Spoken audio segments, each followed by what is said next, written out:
Seven ko na ba? August 2000, apat. Buwan na po po.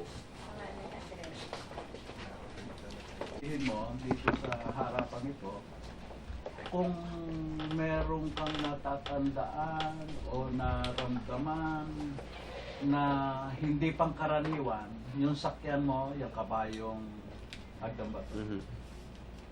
Bali sir, wala naman po. Okay lang naman po siya. Palagi naman maganda siya bumbrake sa gate.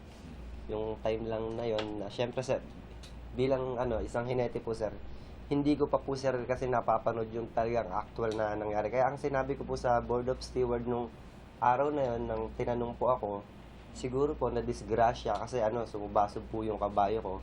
Pero nung mga huli po sir na may nakita na po ako na tape na sa nga po sa Facebook na yun nga po sir na ilang beses ko pong pinanood na talaga pong nakita ko po na nag-bounce po yung gate ng kabayo ko.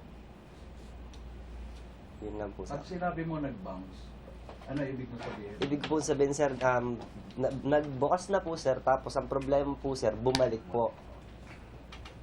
Nung tinanong po ako ng Board of Steward, sabi ko, siguro po sir, disgrasya talaga pong sumubasob.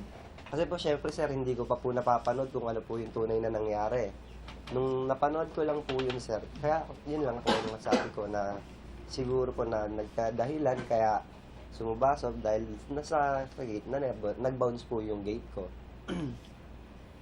Sinabi mong hindi mo pa napapanood, hindi ba dapat yung ganong pangyayari maramdaman mo? Hindi po sir, nung una po sir, napanood ko na po yung actual na video. Siyempre po, bilang isang hineta, okay, pinanood po namin yung replay ilang beses kung ano nangyari sa kabayo ko. Pero hindi ko pa po nakita na yung sa gate ko na kinabukasan ko na po yata sir nakita na talagang nagka-problema po yung gate ko. Yun lang po sir. Board of Stewards, regarding yung testimonya niya, para mabilis, ikabit-kabit natin, lugar na isa-isa kayong tatawagin. You can administer so. Ito yung sumusubang kasama ko ito ha.